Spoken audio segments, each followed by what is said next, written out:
Hi అండి, welcome to my channel బ్రోసిస్ vlogs Vizag.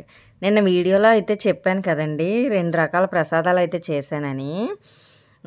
ఇక్కడైతే కొమ్ము శనగలు దాన్ని కూడా నేను ఎలా చేశాను అని చూపించాను అనమాట. ఇదైతే మార్నింగ్ 6కి నానబెట్టేశాను. కేజీ కొమ్ము శనగలు అయితే తీసుకున్నాను నేను. మార్నింగ్ 6కి నానబెడితే ఈవినింగ్ 3:30, 4కి అలాగా పెట్టేశాను అనమాట. డైరెక్ట్గా కుక్కర్లోనే నానబెట్టేశాను. చూడండి, చాలా పెద్దగానే అయ్యాయి. కానీ కలుపుతున్నప్పుడు నాకు లాస్ట్లో ఇసుక ఉందని అనిపించింది అనమాట. ఎందుకో కలుపుతూ ఉంటే ఇసుక తగులుతున్నట్టు అనిపించింది. అందువల్ల పళ్ళెంలోకి తీసేసి మొత్తం అడుగుని చూస్తే చాలా ఇసుక అంటే ఉంది, చాలా ఎక్కువే. చూడండి, వాటర్ కూడా 2-3 టైమ్స్ కడిగేసి నానబెట్టాను. అయినా సరే నానిన తర్వాత ఎంత చండాలంగా వచ్చాయో వాటర్. అంటే ఇసుకంతా కొన్ని మట్టి ఉన్నట్టుంది. ఇసుకంతా కరిగిపోయి అలా వస్తాయి వాటర్. అడుగునైతే చాలా ఇసుక అయితే ఉంది. అదిగో, మనం ఎంత బాగా కష్టపడి చేసినా, ఏం చేసినా చిన్నది ఏదైనా తేడా వస్తే బాగోదు కదా. ఈ కష్టం అంతా పోతుంది. అందువల్ల మళ్ళీ ఎందుకైనా మంచిదని పళ్ళెంలోకి తీసి ఇసుకంతా తీసి మళ్ళీ కుక్కర్లో వేసి మళ్ళీ పెట్టాను అనమాట. చూడండి, కేజీ శనగలకైతే నేను ఇన్ని తీసుకున్నాను. అల్లం అయితే నేను ప్రతి దాంట్లోని వాడతాను.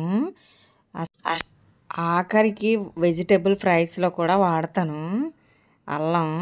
వెల్లుల్లి వేయకూడదు కదా, ఉల్లిపాయలున. అందువల్ల ఆ 2 వేయలేదన్నమాట. కరివేపాకు కూడా చాలా ఫ్రెష్గా వచ్చింది, అప్పుడే తెచ్చారనమాట. ఈ శనగల్లోని కొంచెం కారం జల్లుకుంటే చాలా బాగుంటుంది అనమాట. ప్రసాదంకి ఆపోజిట్లో కారంగా శనగలు అనమాట. ఎన్ని సామాన్లు అయిపోయాయో అసలు. 2 రకాలు చేశాను కానీ అసలు స్టవ్ అది అసలు మొత్తం బాగా పాడైపోయింది. మొత్తం క్లీన్ చేసేసరికి చాలా టైం పట్టేసింది. ఆ తాలింపులు అవన్నీ వేసేసుకొని బాగా వేగిన తర్వాత ఈ ఉడకబెట్టుకున్న శనగలు వేసేసుకొని ఫస్ట్ కారం కూడా వేసేసాను తాలింపులోనే. కొంచెం కారం కూడా వేగితే పచ్చివాసన రాకుండా ఉంటుంది కదా. ఈ కారంలో అయితే వెల్లుల్లిపాయలు కలపలేదు, అందుకే వేసాను. కొంతమంది కారంలో వెల్లుల్లిపాయలు కలుపుకుంటారు కదా, ఇందులో అయితే కలపలేదు, అందుకే వేసాను. శనగలు కూడా చాలా టేస్ట్గా వచ్చాయి. శనగలు చాలా హెల్తీ ఫుడ్ అసలు. చిన్నప్పటి నుంచి మాకు అలవాటు అనమాట. మామూలు శనగలు, కొమ్ము శనగలు. ఇతనికి కూడా చాలా అలవాటట. ఇతను అసలు జిమ్కి వెళ్ళేవాళ్ళంట. వాళ్ళ అమ్మగారేమో శనగలు ఉడకబెట్టేసి ఉదయాన్నే ఇచ్చేవారట. నేను అప్పుడప్పుడు చేస్తాను. మార్నింగే ఉడకబెట్టిన శనగలు తింటే చాలా మంచిది. తాలింపు వేయకుండానే తింటారు ఇతను. అదేంటో మాకు టేస్ట్లన్నీ సేమ్గా కలుస్తాయి మ్యాక్సిమం.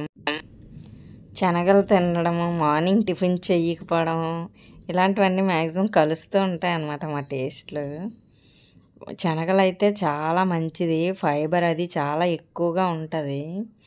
ఇక్కడైతే పూజ సామాన్లు అనమాట. మేము పట్టుకెళ్ళామో ఒక ప్లేట్లో పెట్టేసి పట్టుకెళ్ళాను అనమాట. 2 రకాల ప్రసాదాలును ఈ పూజా వస్తువులను. ఇక్కడైతే 2 ఫోటోలు తీసుకున్నాం అనమాట, మా పిల్లలు నేనును. పూజ అయిన తర్వాత అయితే మేమేమో దీపాలు వెలిగించడానికి బయటకు వచ్చామన్నమాట. ఇక్కడైతే అందరూ వెలిగిస్తున్నారు, మేము కూడా కొన్ని వెలిగించాము. వీడియో నచ్చితే లైక్ చేయండి, షేర్ చేయండి, సబ్స్క్రైబ్ చేయండి. Thank you for watching బ్రోసిస్ vlogs Vizag.